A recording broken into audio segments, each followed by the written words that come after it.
दोस्तों में सुन रही हूँ कि हमें ना नींद अच्छी नहीं आ रही। आपका डीएनए रिपेयर करता है और ये बन जाए रात को डीएनए रिपेयर, और ये नहीं बनेगा तो आपका डीएनए रिपेयर कैसे होगा।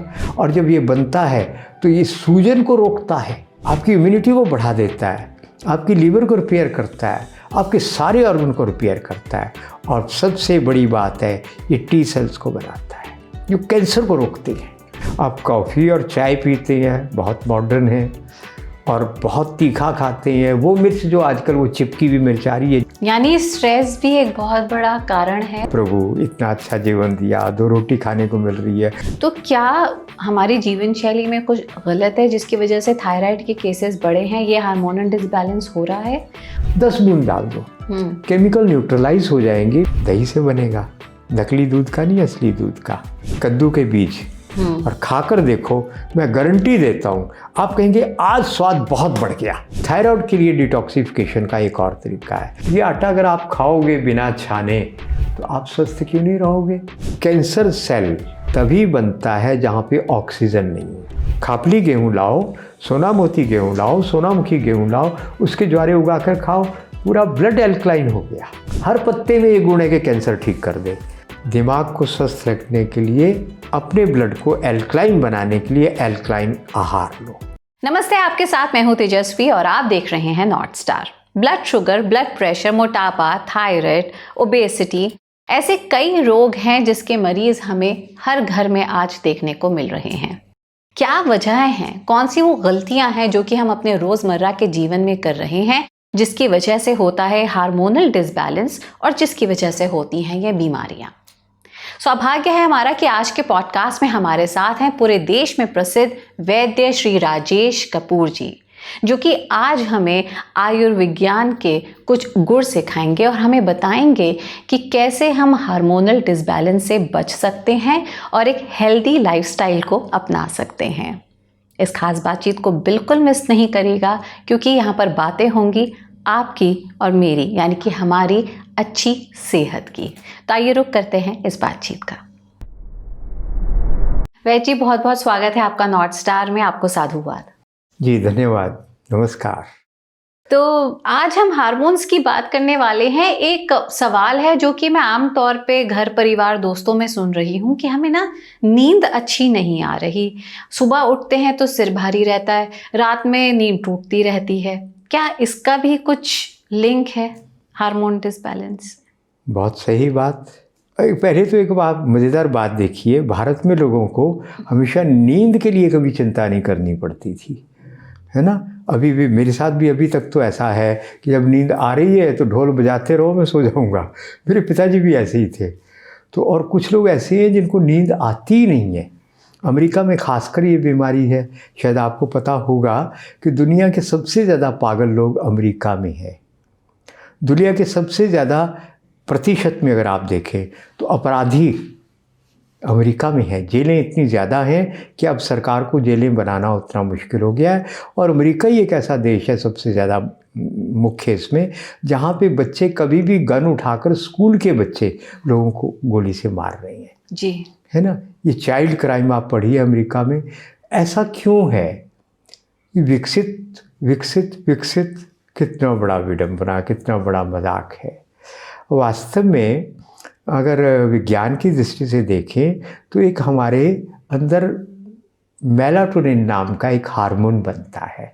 अच्छा है, अंतःस्रावी ग्रंथियों में से एक स्राव निकलता है जिसका नाम वैज्ञानिकों ने दिया मेलाटोनिन।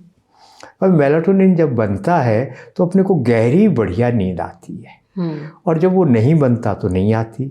अब मेलाटोनिन क्यों नहीं बनता, इसके बारे में सोचना पड़ेगा। उसमें पहली चीज़ पता क्या है? ये जो आपने लाइटें जलाई हुई है ना, खासकर आपकी ये जो मर्करी लाइट है, एलईडी है, ये सब की सब जो है उसको बनने में बाधक है। और यहाँ तक है कि आपके ब्रेन सेल भी डैमेज हो जाते हैं। अरे, आप कभी आंखें बंद करके देखिए कि जब ये आपने लाइट जलाई हुई है, अभी करके देखना, तुरंत बाद, कार्यक्रम के बाद देखना, जब वाइट लाइट ये करेंगे आप देखेंगे स्ट्रेस लेवल बढ़ गया। इनमें कोई सबसे अच्छी लाइट है तो पीली है। बेटर है सबसे। तो मैंने तो अपने कमरे में यही किया है, सारे बल्ब पीले लगा दिए। बिजली का खर्चा बढ़ेगा, बिजली इम्पॉर्टेंट है कि मैं इम्पॉर्टेंट हूँ? यानी कि लाइट का जो टेम्परेचर है, इसकी तरंगें अलग तरह की है, फ्रीक्वेंसी अलग है इसकी। हाँ, जो हम कैडेंस कहते हैं लाइट की, कि 2500 कैडेंस है तो थोड़ा पीलापन है लाइट में, वार्म लाइट है। जैसे ही हम 5000 कैडेंस या 6000 कैडेंस पे जाते हैं तो ना वो वाइट लाइट हो जाती है। जितनी तेज लाइट होती जाएगी उतना हमारे। पर एक बात बताइए, सूरज की रोशनी तो कितनी तेज होती है, वो तकलीफ देती है हमें। ये कृत्रिम प्रकाश के साथ समस्याएं हैं। अच्छा। हर प्रकार का प्रकाश एक खास तरह की तरंगों का वो है, कैटलिटिक संवाहक है।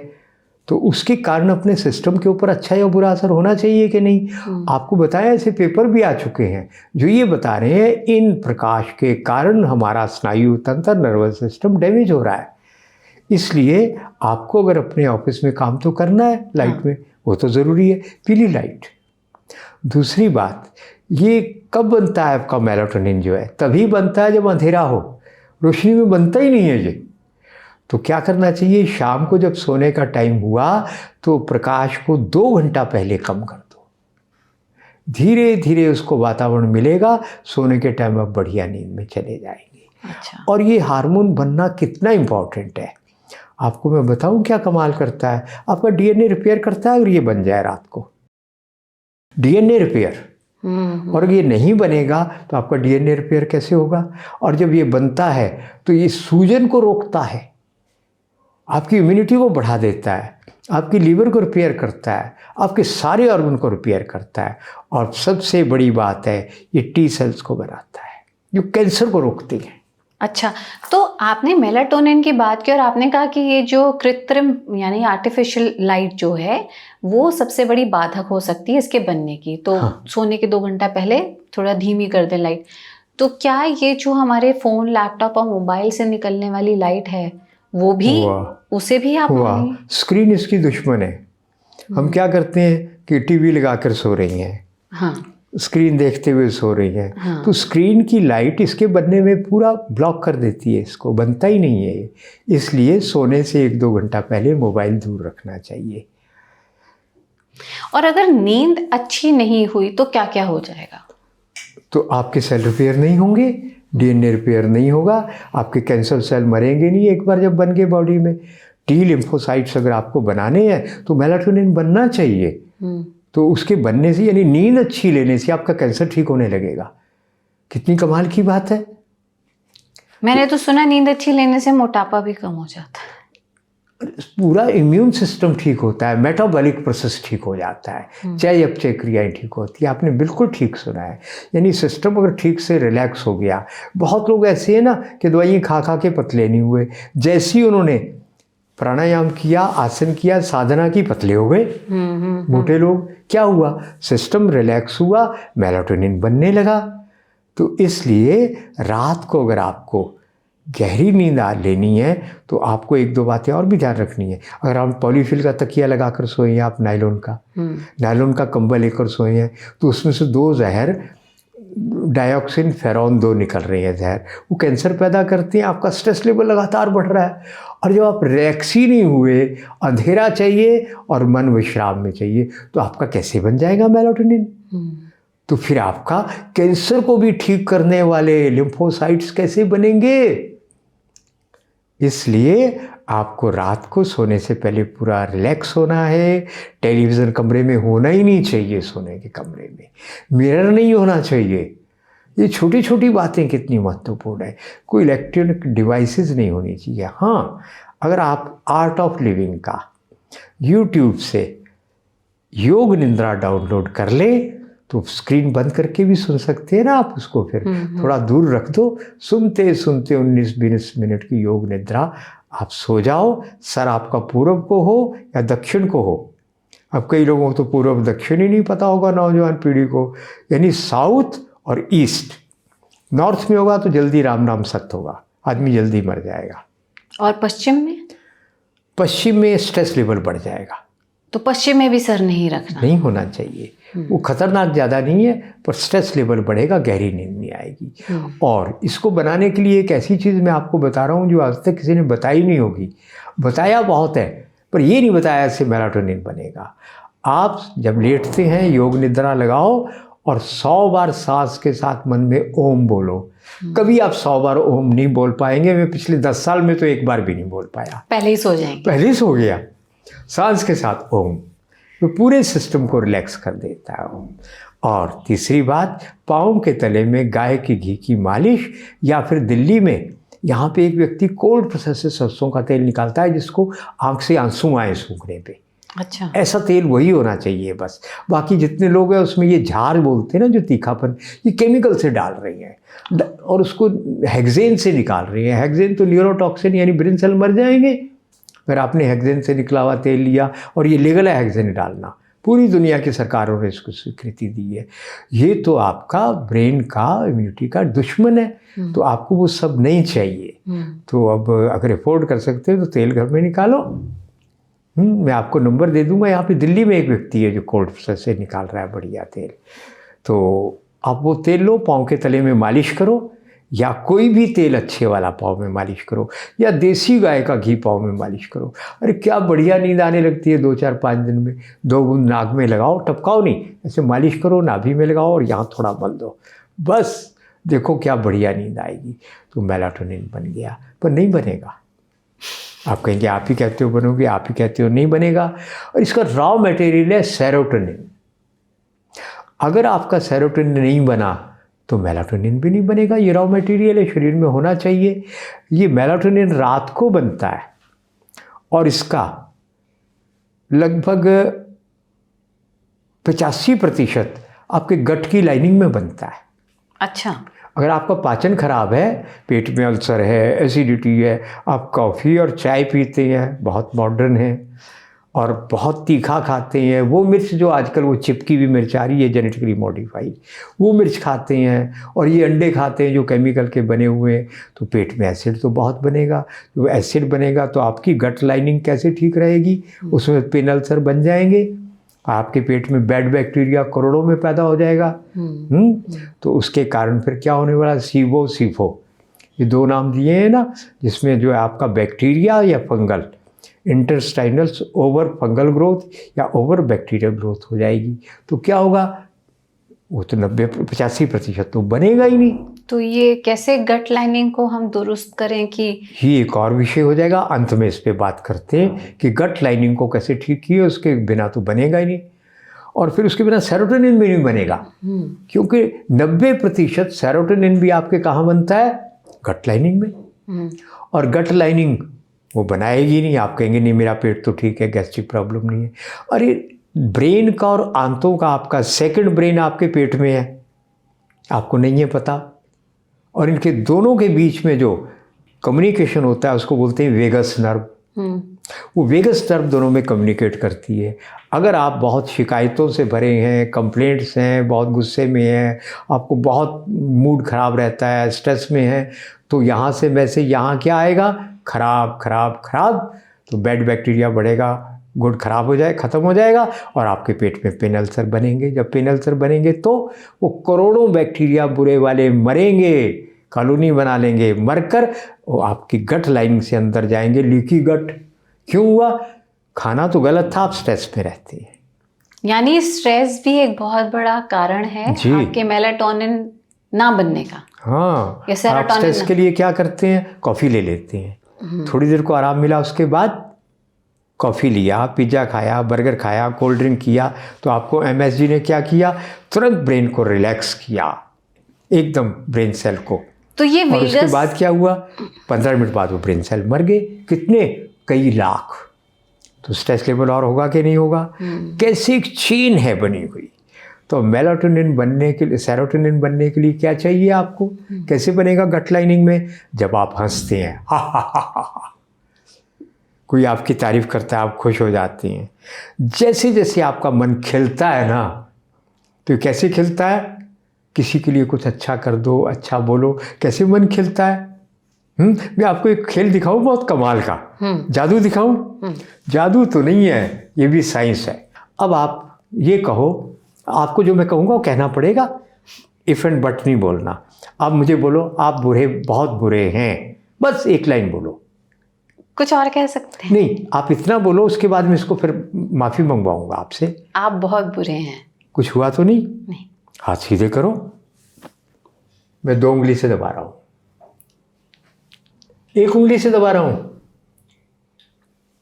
आप कहते हैं कुछ नहीं हुआ, जबकि आपने मन से नहीं कहा मुझे बुरा, बाहरी मन से कहा। अब बोलो क्षमा करिए, आप बहुत अच्छे हैं। क्षमा करिए, आप बहुत अच्छे हैं। अब करो। अब मैं 2 हाथ से दबा रहा हूं। मेरी तारीफ करके आपकी ताकत बढ़ गई। समझ आया कुछ? आपके शरीर में सेरोटोनिन बन गया। यानी कि जब हम सकारात्मक बातें करते हैं, सोचते हैं, पता नहीं लगता। ये ब्रेन को आपने जितने काम का समझा है, इसके बिना गुजारा नहीं है अपना। पर जीवन में जो कुछ हो रहा है 80 से 90% आपको पता ही नहीं लग रहा क्या हो रहा है। और आपकी विडंबना, आपकी ट्रेजेडी, आपकी सबसे बड़ी समस्या क्या है? आप समझते हैं सब कुछ इसको पता लगता है। आप ईश्वर को मानना नहीं मानना, हर चीज़ आप क्या कहते हैं, जितना इसको पता लगेगा उतना मानेंगे हम। ठीक। जो वास्तविकता क्या है, 80% आपका ब्रेन नहीं जान पाता। आपकी बॉडी में क्या हुआ आपको बताया ब्रेन ने। बहुत ज़रूरी है। तो क्या करना? प्रसन्न रहना। कंप्लेंट है, शिकायत है, आंखें बंद करके थोड़ी देर प्रभु का धन्यवाद करके देखो। प्रभु इतना अच्छा जीवन दिया, 2 रोटी खाने को मिल रही है। उसको देखो ना जिसकी टांग टूटी हुई है, जिसको कपड़े नहीं है पहनने को, उस भिखारी को 10-5 रुपया देकर सबसे पहले सोचो मैं ऐसा नहीं हूँ, कितना मैं भाग्यवान हूँ। ये जब ग्रेटिट्यूड, ये आभार, ये थैंकफुलनेस आएगी ना, वो लोग कभी स्वस्थ नहीं रह सकते। सेरोटोनिन बन ही नहीं सकता उनका जो थैंकलेस होते हैं। दूसरों से मतलब निकालते हैं, किनारे होते जाते हैं, किनारे होते जाते हैं। अरे उनको, वो समझदार नहीं है, बहुत ब्रेन शार्प है उनका, तभी ठग रहे हैं ना दुनिया को। ऑनलाइन ठगी कर रहे हैं, बेईमानी कर रहे हैं। और उनको जीवन भर बीमार रहना है। इस पर थोड़ा सोच कर देखिए। जो लोग गलत जीवन जी रहे हैं वो पैसा ले लेते हैं, सुख, बीमारी और दुख उनके दरवाजे पे 24 घंटे बैठा हुआ है। तो ये रॉ मटेरियल कैसे बनेगा? अगर आप प्रसन्न रहते हैं, सेवा करते हैं, सहायता करते हैं और चतुर तो रहना है ताकि हम कोई ठग ना पाए। वो रहे मगर पॉजिटिव। और अगर आपकी शिकायतें ख़त्म नहीं हो रही है तो ऐसी दवाई बता रहा हूँ जिसके लिए डॉक्टर से पूछने की ज़रूरत नहीं है। होम्योपैथी की बड़ी दुकान पे जाना, वहाँ पे जाके हीदर और बीच 2 दवाइयाँ खा लेना। अगर आपको मन करता है ना ये भी ले लो वो भी ले लो, संभाल कर अपने पास रखो दूसरे के कष्ट में। आप तो उनमें से है ही नहीं, पर ऐसे करोड़ों लोग होंगे जो दूसरों के दुख से जिनको तकलीफ़ नहीं होती। अपना काम निकालो, काम निकालो। उनको ऐसी बीमारियां लगती हैं जिसमें दुनिया में कोई इलाज नहीं। और दूसरे वो लोग जिनके पास कंप्लेंट्स दुनिया भर की है, वो किया, वो हीदर और चिकोरी और बीच। हीदर और बीच, हीदर, बीच, चिकोरी, ये तो 3 कंप्लेन खत्म हो जाएंगी। और स्टार ऑफ बेथलेहम, चारों दवाइयाँ बैच फ्लावर रेमेडी की लाओ। 70-100 रुपये की एक शीशी आएगी। दोनों की 1-1 ड्रॉप पानी में डालो, दिन में 5 बार पियो। आप देखो 20 दिन बाद आप बदल चुके होंगे, है ना। वो मिरेकल होगा जो कोई डॉक्टर नहीं कर सकता। और ये क्या है, ये अभी रजिस्टर्ड पैथी नहीं है, इसलिए इसके लिए कोई परमिशन की ज़रूरत नहीं है। फूलों से बनी हुई दवाई है। अच्छा। कोई इसमें लीगल वो नहीं है बाधा। तो आप ये करिए। अब इसमें एक और समस्या है, ये सेरोटोनिन बनने के लिए भी एक और रॉ मटेरियल चाहिए। वो क्या है? ट्रिप्टोफैन। अच्छा। और ये बात देख लीजिए आप, एक बहुत ज़रूरी बात मैं भूल गया। सेरोटोनिन कब बनता है? तब बनता है दिन में, आंतों में, जब सूर्य का प्रकाश होता है, सुबह का और शाम का। अच्छा। जो लोग सूर्य के प्रकाश से दूर रह रहे हैं, सो नाम धन्य ये जो है कॉन्स्पिरेटर बोलूँगा मैं तो, ये सबको बीमार बनाने की जो कॉन्स्पिरेसी कर रहे हैं, जो ये कहते हैं सूर्य के प्रकाश से दूर रहो। अरे भाई आपने तो हमारा सेरोटोनिन बनने के लिए पक्का प्रबंध कर दिया। सुबह जो इंफ्रारेड स्पेक्ट्रम होता है सूर्य का, उसी में बनता है ये आंतों में। अच्छा, तभी कहते हैं ना कि धूप नहीं मिलती। मतलब ये मैंने भी देखा है कि 3-4 दिन हो गए, बहुत बारिश हुई है या ठंड का मौसम है, धूप नहीं निकली तो आपको बहुत ही डिप्रेसिव लगता है। हाँ, मतलब खासकर मुझे व्यक्तिगत रूप से, मुझे धूप देखना बहुत अच्छा लगता है। कुछ भी नहीं करना मुझको, लेकिन आज दिन है, धूप निकली है, सूर्य देवता दिख रहे, तो मैं बड़ी खुश हूँ अभी आपके अंदर आप प्रकृति जिंदा है, आप पूरे मॉडर्न नहीं हुए इसका मतलब, है ना। दिल्ली में रहकर भी आपका वो जो मानवीय प्रकृति है, प्रकृति के साथ जो जोड़ती है, वो जिंदा है, इसलिए आपका सिक्स सेंस बता रही है आपको। इसी तरह शाम को वो दोनों समय ऐसे है जब आपका सेरोटोनिन बनेगा, अगर आपने आहार ठीक लिया है तो। कॉफ़ी चाय पीने वालों को कैसे बनेगा, आंतों में जल रहा है अंदर। ये एक ऐसा है जो ऊपर मैसेज जल्दी से नहीं आता अंदर क्या सड़न हो रही है, पर पता कब लगता है जब पसीने से बदबू आती है, हवा पास की उसमें से बदबू आती है, तो समझ लीजिए पेट में तो सब कुछ सड़ रहा है, बाहर लिपाई पुताई कर रहे हो, अंदर तो सड़ रहा है। तो अंदर सोच समझ के डालना है जो डालना है। अगर जीभ पे काबू नहीं है तो स्वास्थ्य को भूल जाओ। अब ट्रिप्टोफैन वो कैसे बनेगा? ट्रिप्टोफैन तभी बनता है जब आप सही आहार लेते हैं। वो रॉ मटेरियल है आपका। वो कैसे बनेगा बताऊं? दही से बनेगा, नकली दूध का नहीं, असली दूध का। कद्दू के बीज, कौन सा कद्दू जो चीनी आ रहे हैं बीज, वो नहीं, सब लोग भर भर के खा रहे हैं वो कद्दू के बीज, वो जेनेटिकली मॉडिफाइड है वो तो। पंपकिन जैसे सीड। आपने पकड़ा ना पंपकिन सीड, ऐसे उसको बीज को पकड़ो और देखो ताकत बढ़ी कि घटी। अगर घट गई ताकत तो वो जेनेटिकली मॉडिफाइड है, जहर खा रहे हैं आप। अखरोट, वो बादाम जो देसी वाला है वो बादाम, और जो आप खमीर डालकर, नेचुरल खमीर डालकर जो आप जो भी ढोकला डोसा वगैरह वो सब बनाते हैं, अंकुरित आहार, उस सब से आपका ये ट्रिप्टोफैन बन जाएगा। यानी आपका अच्छा आहार आपको अच्छी नींद देगा। ट्रिप्टोफैन बनाएगा, ट्रिप्टोफैन के बाद आपका सेरोटोनिन बनेगा, फिर मेलाटोनिन बनेगा। ये पूरा एक, वैसे तो होंगे कई 3 हार्मोन की आज हमने बात की है, ठीक है। तो फिर स्ट्रेस आपका होगा नहीं, स्ट्रेस के कारण ये सब, तो रोज़ हंसना खूब और खाना सही खाना। फिर भी आपका मन करता है उल्टा सीधा खाना है, खा लो ना, मगर पहले क्या करो, वो जो चल नहीं ना रही मशीन हमारी, उसके अंदर कोई लाइट वेट डालो। क्या? पत्तों का रस पी लो, सलाद खा लो, पर शाम को सलाद कभी नहीं। एक हैं डॉक्टर, है ना, उधर बंगाल के डॉक्टर बड़े प्रसिद्ध हो गए हैं, 30-30 हज़ार रुपये फीस लेते हैं। सबको शाम को भी फ्रूट खिला रहे हैं, शाम को भी सब्जियां खिला रहे हैं। उनके जो पेशेंट मर गए वो तो बता ही नहीं रहे। वो हमारे पास ऐसे पेशेंट आए 10-10 साल से बीमार हैं, उनके ट्रीटमेंट के बाद आज तक ठीक नहीं हुए। बहुत लोग ठीक हुए और बहुत लोग बुरी तरह पड़ गए। तो नियम है आयुर्वेद का, हमने उनको बताया, वो सुनते ही नहीं है। हमें अपने पैनल पे लाने के लिए 6 महीने फ़ोन करते रहे, भी आपको इतने देंगे उतने देंगे। मैं कभी, हम तो एम्प्लॉय थोड़ी बनेंगे आपके। खैर छोड़ो, तो उनको अक्ल नहीं है आयुर्वेद की, सिर्फ फीस लेने की उनको बहुत अक्ल है। तो क्या करना है आपको, ये सब चीज़ें सुबह दोपहर तक, दोपहर के बाद।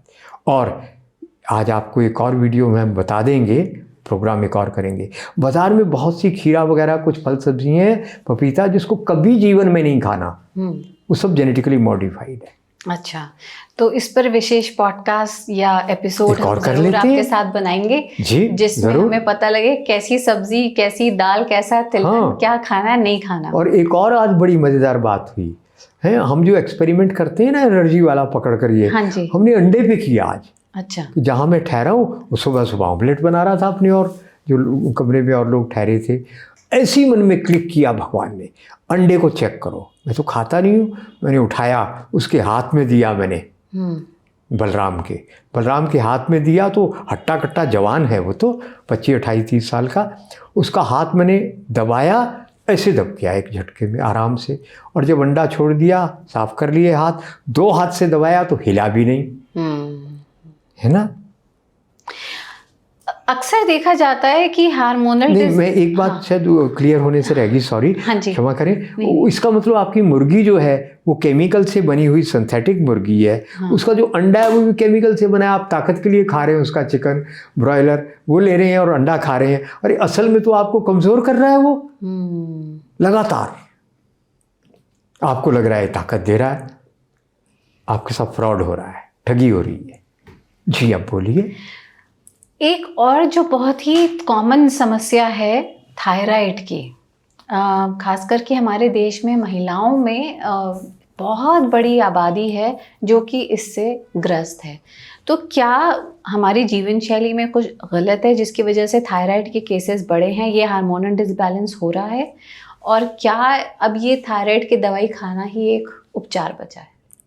देखिए, जितने भी ये ऑटोइम्यून डिजीज़ है जिसमें अपनी बॉडी के सेल अपने आप को कंफ्यूज होकर खुद मारने लगती हैं, उन्हीं में से एक ये थायराइड की समस्या, उसी में डायबिटीज़ है, उसी में हीमोफीलिया है, ऐसी कई बीमारियां आ जाती हैं। अच्छा। तो इसका कारण क्या है? केवल आहार की गलती। आप कुकर में बना बना कर खाओगे, 85% उसके पोषक तत्व खत्म हो गए।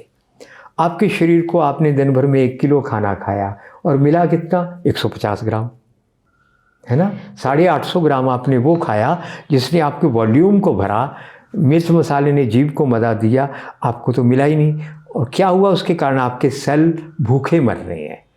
भूखा रहने का पता लगता है जीभ को और यहाँ पे अमाशय को, और तो कोई मैसेज आता नहीं कहीं से। अब जो आपके अरबों सेल है, ये कैसे मैसेज देंगे हम भूखे मर रहे हैं? जब वो भूखे मरते हैं तो क्या बनता है? डायबिटीज़ होती है, थायराइड होता है। तो एक कारण तो ये है, आप मरा हुआ भोजन कर रहे हैं। फिर जो पैक्ड फूड बाहर का है वो तो सारा है ही मरा हुआ, कि फ्रूट जूस भी होगा। तो जैसे हमें राजमा चावल छोले गलाने हैं, दाल गलानी है, तो वो तो कुकर में ही गलाते। ऐसा नहीं है, आप उनको रात को भिगो दीजिए रात भर, और ज़रूरत समझिए तो आधा चम्मच मीठा सोडा डालो। कम मात्रा में मीठा सोडा कोई नुकसान नहीं आपको करने वाला। बेकिंग सोडा डालना है, बेकिंग पाउडर नहीं डालना है। और फिर उसको, बेकिंग सोडा जो है वो नेचुरल है, और बेकिंग पाउडर है वो केमिकल मिक्स है। थोड़ा डालो, भिगो दो कांच के बाउल में, और सुबह उसको जब आप पकने रखेंगे तो जल्दी से गल जाएगा। और मान लीजिए आपको लगता है 1 विसल तो देनी पड़ेगी, ठीक है ना, बहुत हार्ड है तो दे दो, वैसे तो केमिकल नहीं है उसमें, जल्दी से गलता है।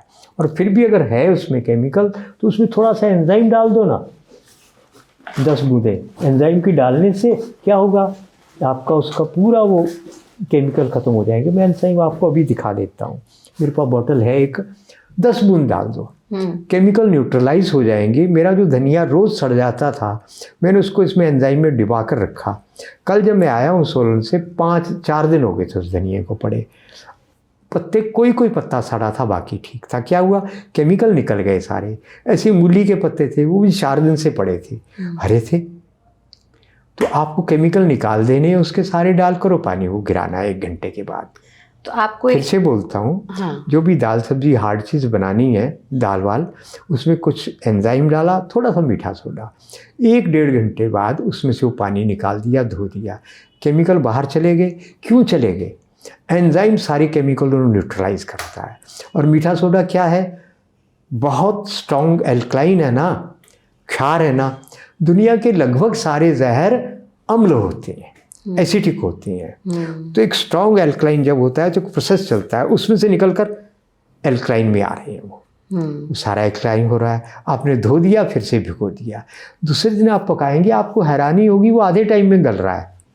अच्छा, हाँ। और अगर फिर भी आपको लगता है कि 10, 15, 20 मिनट तक देखिए, अभी भी और ज़रूरत है, 1 विसल दे दो, जैसी विसल आई बंद कर दो, पड़ा रहने दो। 20 मिनट के बाद गैस ख़त्म हो गई, आप खोल कर देखो तो गल गया। और उसके बाद फिर अगर आपको तसल्ली होगी, इतना गलना रलना दोनों हो गए, फिर उसको निकाल कर मिट्टी के बर्तन में डाल दो। लाल रंग का मिट्टी का बर्तन जहर से बना है। ऐसे केमिकल आ गए हैं जो मुंह के ऊपर मास्क लगाकर, नाक के ऊपर सारा, आंखों पे, हाथ में दस्ताने पहन के कुम्हारों को कहा गया है अब इससे बनाओ तुम्हारा मिट्टी का बर्तन, जल्दी बनेगा, पक्का बनेगा। अरे मारने की कार्यक्रम कहाँ कितने राक्षस कर रहे हैं, और आप देवता लोग सोए पड़े हैं। कदम कदम पे आपको मारने के कार्यक्रम। मिट्टी आपका जीवन रक्षा करती है, वो भी ऐसा बना दिया। तो लाल बर्तन नहीं लेना, काला बर्तन नहीं लेना। आपके कुर्ते में जो फीका सा रंग है ना, लाल के अंदर फीका क्रीम कलर, ऐसा फीके रंग का बर्तन नेचुरल है, वो लाओ, पानी डाल के बॉईल करो, फेंक दो, उस बर्तन के अंदर उसको डाल दो भोजन को। वो भोजन 1 घंटे में लाइफ से भर जाएगा। उसके बाद लोहे की कलई वाले पीतल के बर्तन में तड़का दो, और अगर लोहे का बर्तन है तो ज़्यादा काला नहीं होने देना, तुरंत चीनी मिट्टी में, सराख में, कांच के बाउल में निकाल दो और खाकर देखो। मैं गारंटी देता हूँ आप कहेंगे आज स्वाद बहुत बढ़ गया। ठीक है ना, केमिकल निकल गए और उसके जो है खनिज जो है वो पूरे जिंदा हैं। ये बात हुई आहार की कि हम कैसे खाना खाएं। अब ये थायराइड का पूरा हाँ, वही रह गया। अब आपने जब ये आहार लिया तो आपको फिर ये बीमारियां ऑटोइम्यून नहीं लगेगी। नंबर 2, दूसरा कारण है शरीर में केमिकल डिपोजिशन। ये जितनी भी ऑटोइम्यून डिजीज है इसका दूसरा कारण आपको बता रहा हूँ। वो कारण है शरीर में केमिकल का, रसायनों का संग्रह हो रहा है। आपके हर खाने में, आपके सोने में, आपके पहनने में, हर चीज़ में केमिकल केमिकल केमिकल। नायलॉन की जुराब पहन रहे हैं आप, मैंने बैम्बू सॉक्स डाली है, इसको पहनने के बाद मैं पूरा दिन थकता नहीं हूँ। नायलॉन की चप्पल पहनूं उसका असर ही नहीं होगा मुझे तो। आप पहनकर देखो ना बैम्बू सॉक्स, पूरा दिन नहीं थकोगे। तो नायलॉन पहन रहे हो आप कदम कदम के ऊपर, तो आपके शरीर में जहर जा ही रहे हैं। तो जहर को निकालना है तो क्या करना है, नींबू का प्रयोग करो अगर आपको पचता है। सर्दियों में गुनगुने पानी में, कांच के गिलास में, स्टील में नहीं, और प्योर शहद अगर मिले, तो बाज़ार में नकली शहद आ रहे हैं, तो खांड उसमें डाल लो सेंधा नमक और शहद, ठंडे पानी में पियो। महापुरुष जो पतला होने के लिए गर्म पानी में पी रहे हैं, आयुर्वेद कहता है एसिडिक हो जाता है वो। पहले आपके शरीर में पित्त इतना बढ़ा हुआ है, खाना गलत है, ऊपर से आप शहद भी वो नकली हुआ, तब तो और ख़तरनाक। वो शहद लो, डिटॉक्सीफाई करेगा आपके शरीर को। और बड़ी सस्ती चीज़, 50 रुपए का छोटा गोखरू ले आओ, डायलिसिस भी रुक जाएगा। और उसको लाकर कूट कर पीस कर रखो, कांटे कांटे से होते हैं, भोंखड़े कहते हैं पंजाबी में। वो लाकर कूट के रख लो कांच के जार में। एक छोटा चम्मच 400 ग्राम पानी में पकाओ, जो 100 ग्राम रह जाओ, छान कर सुबह चाय की जगह रोज़ पियो। थोड़ी परेशानी होगी, पहले ही दिन आपको हो सकता है 4 बार की जगह 40 बार पेशाब करने जाना पड़े। क्या हुआ, पूरा जहर बाहर गया। पानी पीते जाओ पीते जाओ पीते जाओ, और जितनी बार पानी पीना 10 बूंद नींबू डालो या 4 बूंद एंजाइम डालो कांच के गिलास में। क्या होगा, पानी स्टेरलाइज हो गया। तो पूरा किडनी बॉडी डिटॉक्सीफाई, किडनी और लीवर से तो डिटॉक्सिफिकेशन है, किडनी से जहर गया तो पूरी बॉडी और जहर वहाँ भेजेगी। फिर निकालो, फिर और जहर आएगा, फिर और जहर आएगा, निकालो, दूसरे दिन 40 की जगह 20 बार रह जाएगा, फिर 10 बार, फिर नेचुरल हो जाएगा। और मज़ेदार बात, ताकत देगा ये। ठंडा है, सर्दियों में मत पीना, और पीना हो तो साथ में अदरक का टुकड़ा डालना, तो आपकी बॉडी डिटॉक्सीफाई हुई। दूसरा, थायराइड के लिए डिटॉक्सिफिकेशन का एक और तरीका है, सुगंध वाला सूखा धनिया। मसल कर देखो, सुगंध नहीं है तो वो जेनेटिकली मॉडिफाइड है। या हरा धनिया जो बारीक पत्ते का है, सुगंध आती है, बड़े बड़े पत्ते वाले में सुगंध नहीं है। वो धनिया 100 ग्राम लो, 100 ग्राम को पीस कर धनिया बनाओ। सूखा धनिया है तो 25-30 ग्राम पीसो, उसमें नींबू डालो, थोड़ा अदरक डालो, थोड़ी काली मिर्च डालो, और डालकर बढ़िया चटनी बनाओ। चटनी बनाकर उसको चम्मच से नहीं खाना, कड़छी से खाना। इतनी इतनी चटनी खाओ। रात को खानी है तो अदरक काली मिर्च ज़रूर डालना। क्या होगा, थायराइड ठीक हो जाएगा। क्यों ठीक होगा, धनिया भी तो डिटॉक्सीफाई कर देगा ना बॉडी को। आपने थायराइड की बात की, वैसे तो सब बीमारियों पे काम करेगा। और सीधे बैठकर उज्जाई करो 20 बार थायराइड वाले खाना खाने से पहले। अंदर सांस, बाहर सांस, 20 बार किया, फिर पीछे करो गर्दन, 20 बार करो, फिर नीचे करो, 3 पोस्चर नीचे करके 10 बार। हो सकता है शुरू में आपको 4-5 दिन बहुत खांसी आए, मसल कमज़ोर है। अरे थायराइड होता क्यों है, क्योंकि आपने थायराइड तक आज तक व्यायाम ही नहीं किया, कभी पति को डराया नहीं। ऐसे नहीं, ऐसे ऐसा करोगे सिंहासन, थायराइड मजबूत होगा। तो जब मजबूत हो गया तो वहाँ पे टॉक्सिन कैसे रुकेंगी। तो आप देखोगे महीना 1.5 महीने में आप ठीक हो गए। और केवल आप एक बीमारी नहीं ठीक होगी, कई बीमारियाँ ठीक हो जाएंगी। और एक और बात, यदि मिट्टी के बर्तन में खाना बनाकर आप खा रहे हैं तो जितनी दुनिया की ऑटोइम्यून डिजीज़ है 6 महीने में सब ठीक हो जाएंगी, चाहे वो हीमोफीलिया, डायबिटीज़, खत्म, गायब। चाहे डायबिटीज, हीमोफीलिया या फिर थायराइड या कोई भी और ऑटोइम्यून डिजीज। और मतलब ये कि ऑटोइम्यून के नाम मत आप ढूंढो, मिट्टी में बना सकते हो तो बनाओ, घी तेल मत डालना मिट्टी में। और जब भी मिट्टी के बर्तन में खाना बनाओ तो मिट्टी का रंग तो बता दिया कैसा, उसको हर बार धूप में या आग के ऊपर सुखा लेना। आग पे रखने के लिए एक छोटी जाली का टुकड़ा ले लो ना, लोहे की जाली जो खिड़की में लगती है, उस जाली को गैस पे रखो तो आपका मिट्टी का बर्तन बहुत दिन चलेगा, वो पूरी गैस डिस्ट्रीब्यूट हो जाएगी। ऐसे लैब में करते थे ना हम ऐसा, हाँ। जाली के ऊपर। और जो मिट्टी का बर्तन गर्म हो जाता है उस पर उतार कर ठंडे पे मत रख देना, लकड़ी पे रखना, किसी उस पे रखना, और उसमें कभी गलती से ठंडा पानी मत डाल देना। आप तो समझदार हैं, मैं तो समझदार नहीं हूँ। कोल्हापुर में खाना बना रहा था, वो बनते बनते खाने में पानी कम हो गया, ठंडा डाला तड़ाक से फट गई। तो मेरी तरह आप भी समझदारी मत करना। पर घी तेल नहीं डालेंगे फिर खाना? अरे उसके बाद उसको मेटल में तड़का देना है। अच्छा। क्योंकि जो घी तेल अंदर चला गया, मैं गलतियाँ करके सीखा है ना मैंने। वो बर्तन झाबुआ से लाया, इतना बढ़िया, उसमें मैंने पूरियाँ तल दी, इतना अच्छा बर्तन, तो बड़ा खुश हुआ मैं। उसके बाद 2-3 महीने के बाद खाना कड़वा होने लगा उसमें बना हुआ, हम बीमार होने लगे। वो जो तेल अंदर घुस गया, जो अंदर घी तेल घुस गया, वो बार बार गर्म होकर वो फ्री रेडिकल नहीं बनाएगा, वो जहरीला हो गया। इसलिए घी तेल नहीं डालना। पर दिल्ली में एक परिवार है, उन्होंने मेरे साथ एक और किया। मैं बहुत सीखता हूँ, मैं एक छोटे बच्चे जैसा विद्यार्थी हूँ अभी तक। ये मेरी और गुण तो कोई है नहीं मेरे में, पर एक गुण है, मैं हमेशा स्टूडेंट हूँ। आप बहुत हम्बल हैं। प्रभु कृपा है। और इसलिए हूँ कि मैं बहुत चालाक भी हूँ मैं। मुझे पता है जो कठोर हो जाते हैं, जो हम्बल नहीं रहते, उनकी आर्टरी ब्लॉकेज, जोड़ों की दर्द, कठोरता, जिनके दिमाग में हार्डनेस है, स्टेग्नेशन है, कंडीशनिंग है, उनकी बॉडी में कंडीशनिंग होगी, हार्डनिंग होगी, याद रखना। अच्छा। हाँ, अगर आप लचीले नहीं रहे तो शरीर में पूरा ब्लॉकेज होगी। इसलिए लचीले रहो। लचीले का ये मतलब नहीं आप गलत बातों से कंप्रोमाइज़ करो, विनम्र तो रहो। तो खैर मैं गया तो वहाँ भी मैंने सीखा। उन्होंने तड़का दिया, रात को दाल दूल मुझे खिलाई। लो गुरुजी, अब बूढ़ा देख कर लोग गुरुजी कह देते हैं ना। खाना वाना खाया, बड़ा अच्छा लगा। दूसरे दिन उसमें अब फिर बनाने लगे। मैं कहा बेटे आपको एक बात बताऊं, बुरा नहीं माने। क्या? आपने इसमें तड़का दे दिया रात को, अब ये हांडी तो जो है तेल अंदर चला गया, ये तो जहर बन गया। गुरुजी हमको पता है, अब हम चावल बनाएंगे, इसमें चावल में सारा तेल बाहर निकल जाएगा।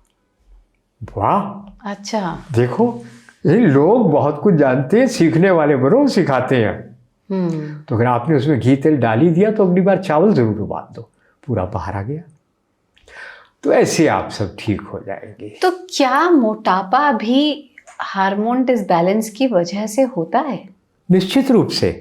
हम हट्टे कट्टे मजबूत होते थे, ओबेस नहीं होते थे। ओबेस का मतलब है ताकत है नहीं, शरीर में जान नहीं है, चुस्ती फुर्ती नहीं है। महाराणा प्रताप, और जिनका 70 किलो का तो जिराब अख्तर होता था, 70 किलो का भाला होता था, और सुबह से शाम तक युद्ध लड़ते थे, 7 फुट के। वो पता नहीं 300 किलो के होंगे वो खुद ही। वो ऐसे लोग क्या मोटे कहे जाएंगे?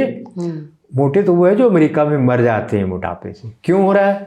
सारी अपनी गलती है ना। जितना आप पैक्ड फूड खा रहे हैं, चॉकलेट, पिज्ज़ा, बर्गर, न्यूडल, ये सब, इन सब के अंदर वो केमिकल पड़े हैं जो हार्मोनल डिसरप्शन करते हैं। आपके हार्मोन डिसऑर्डर होते हैं, उसके कारण आपका बच्चा भी फूल कर मोटा हो गया, चेहरे पे रौनक ज़ीरो, आंखों में कोई चमक नहीं, इंटेलिजेंस कुछ नहीं, और फूल कर मोटा हो रहा है वो। ये आपका हार्मोनल डिसऑर्डर है जो पैक्ड फूड से हो रहा है, कोल्ड ड्रिंक से हो रहा है। इन्फ्लेमेशन को लेकर भी खास करके मुझे लगता है कि आज के समय में कुछ ज़्यादा सुनने में आ रहा है। जब ये CBC ब्लड टेस्ट होता है तो उसमें एक ESR करके होता है। जब डॉक्टर कहता है ESR बढ़ा है तो मतलब बॉडी में इन्फ्लेमेशन बढ़ी है। तो हमें ये समझाइए पहले तो कि इन्फ्लेमेशन है क्या? जब तक पेट में सड़न नहीं होगी, अच्छा, एक भी आपका लिपिड प्रोफाइल गलत नहीं हो सकता। आपके पेट में जो ये थैली वाला आटा है, आप जहर खा रहे हैं। जिस आटे को 1 साल रखो तो भी उसमें जाले नहीं पड़ते। घर का आटा हमारा 1 महीने बाद जाले पड़ जाते हैं उसमें। तो आप क्या खा रहे हैं? आप वो खा रहे हैं जिसके अंदर कीड़े मारने वाली दवाइयाँ पड़ी हैं, थैली का आटा। आप कह रहे हैं बहुत अच्छा है, रबड़ जैसी रोटी बन रही है। आप तो पैसे दे के जहर खा रहे हैं जी, बार बार वही कहना पड़ता है। आटा ताज़ा 16,000 की 12,000 की मशीन आती है ना, घर में लगाओ। घर में ताज़ा आटा 1 हफ्ते का पीसो, वो खाओ। आधा जौ डालो, गेहूँ कम से कम डालना, चना जिसके ऊपर झुर्रियाँ रहती है, सिकुड़ा हुआ राजस्थानी, थोड़ा वो डाल लो। और ये रागी वागी जितने मिलेट हैं ये 10% से ज़्यादा मत डालना, बहुत गर्म होते हैं। मूंग डाल सकते हैं, धोकर सुखाकर वो डाल लो। ये आटा अगर आप खाओगे बिना छाने तो आप स्वस्थ क्यों नहीं रहोगे? एकदम हट्टे कट्टे स्वस्थ रहोगे ना आप, तो आपको ये सब बीमारी होंगी ही नहीं। अंदर पेट में जब तक सड़न नहीं हुई, बीमार होने का मतलब कोई नहीं। दूसरी बात, ये जो हमारी आदत हो गई है, चरते रहो बकरी की तरह, थोड़ी थोड़ी देर बाद क्या हो रहा है आपका यहाँ पे बार बार डाइजेस्टिव एंजाइम कैसे आएंगे जी? वो नहीं आएंगे, सड़ जाएगा खाना। तो कितना गैप होना चाहिए 2 मील में? देखो, सबसे आदर्श तो ये होता है दिन में 1 बार खाना खाना, वो मेरे से बूढ़ों के लिए है, पर मैं तो 2 बार खा रहा हूँ। और आज तो कोई गड़बड़ इतनी होगी 3 बार खाना पड़ेगा क्योंकि मुझे सब कुछ इतना। मैं एक सीक्रेट बताऊंगा आपको। आज ना मुझे 2:30 बजे नींद खुल गई, तो वहाँ पे कमरे में मैंने वो जो धूप धाप जलाई, उससे अच्छा वातावरण था, खूब मैंने लगभग 3 घंटे ध्यान किया।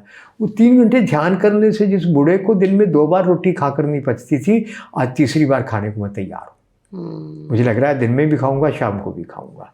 तो आप खूब ब्रेन को रिलैक्स करो, आपके हार्मोन बनेंगे। 1 नंबर। दूसरा पेट में कचरा मत डालो, बार बार मत डालो, ज़्यादा 3 बार खाओ। ठीक है ना जी?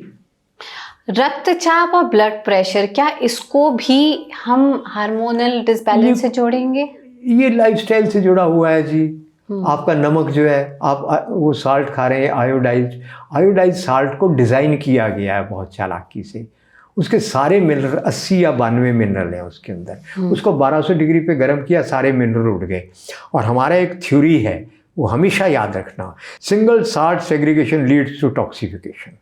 जब एक साल्ट किसी चीज़ का रह जाता है और बाकी को हम निकाल देते हैं, प्रकृति की व्यवस्था को तोड़ देते हैं, वो जहर बन जाती है। तो इसमें से तो साल्ट निकाल दिए प्लेनिंग से, और उसके बाद फिर सिंथेटिक उसमें आयोडीन ऐड कर दी, सिंथेटिक उसमें जो है वो डाल दिए एंटी केकिंग एजेंट। ये सारे जहर डालकर फिर वो सीमेंट बनाने के कुछ वो केमिकल डाल दिए। वो डालने के बाद आपको फ्री फ्लो बड़ा अच्छा लग रहा है जी, नमक पानी नहीं ले रहा। वो आपके शरीर को भी तो सुखा देगा ना अंदर जाके, सेल्स को। बाहर भी पानी को आने से रोकता है, मॉइस्चर को अंदर भी। वही चीनी का हाल है, मीठे का। जो चीज़ नेचुरल मॉइस्चर लेती है, दोनों चीज़ें मीठा और नमक, वो आपके खाने का है। तो आपको समुद्री नमक खाना है तो वो खाओ जो मॉइस्चर को लेता है। दूसरा, सेंधा नमक खाओ, काला नमक खाओ, संचर नमक खाओ। 5 तरह के नमक है, जो मर्जी खा लो, मगर ये समुद्री नमक वो मत खाओ जो प्रोसेस्ड है। वो आपका सबसे बड़ा दुश्मन है। उसका काम है लीवर किडनी के काम को बंद कर देना। वो टॉक्सिन विद होल्डर है, जितने जहर अंदर गए पकड़ कर रखेगा। इसलिए डायलिसिस हो रही है। आप डायलिसिस कर रहे हैं, ये नहीं बता रहे डायलिसिस क्यों हो रहा है। यानी नमक, सब कारण है केमिकल आप खा रहे हैं। सबसे बड़ा कारण है नमक, जो किडनी लिवर को काम ही नहीं करने देता। अब इतनी बड़ी बात, आप वही नमक खा रहे हैं। आपके पास सेंधा नमक है ना? हाँ, मैं शीशी लाया हूँ, भूल गया हूँ, उसमें डाल देना मुझे। ठीक है। कैंसर को भी लेकर कहा जाता है कि इवेंचुअली हार्मोनल डिसबैलेंस की वजह से ये बीमारी जो है ज़्यादा बढ़ती जा रही है। बहुत सरल है। कैंसर सेल तभी बनता है जहाँ पे ऑक्सीजन नहीं होती। अच्छा, है ना? ध्यान से समझिए। और ऑक्सीजन कहाँ नहीं होती? जहाँ सड़न होती है। सड़न जहाँ होती है वहाँ क्या होता है? ऑक्सीजन नहीं होती है। ऑक्सीजन आ जाए तो सड़ेगा कैसे? हम अपने शरीर में गलत खाकर इतना ज़्यादा एसिड पैदा कर देते हैं कि हमारा ब्लड का पीएच जो है वो बहुत एसिडिक हो जाता है। हम जितना चाय कॉफ़ी लेते हैं, एसिडिक ब्लड।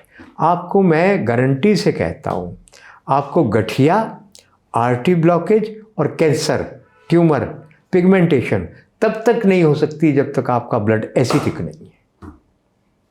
किन चीज़ों जब ब्लड से एसिडिक होगा, उसके बाद आपके शरीर में सड़ने के कारण ही हो रहा है एसिडिक ब्लड। वो जब एसिडिक ब्लड होगा तो कैंसर सेल बन सकता है, गठिया, ब्लॉकेज। आप एल्कलाइन कर दो उसको। जौ ले लो, आप उगाते हैं ना बार बार, ये एक ही बार साल में उगाते हैं।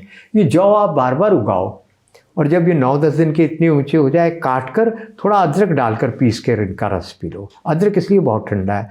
आप देखोगे आपका पूरा ब्लड एल्कलाइन हो गया। और रोज़ पीना है? जूस, उसको जल्दी से काटो, पीसो, पानी डालो, निचोड़ो और पी लो। अदरक इसलिए डालना है, वो ठंडा बहुत है। या काली मिर्च डालो या दोनों डालो, वो पियो खाली पेट, 40 मिनट 30 मिनट, और कुछ मत लेना। आप देखोगे आपका पूरा ब्लड एल्कलाइन हो जाएगा, ब्लॉकेज गायब।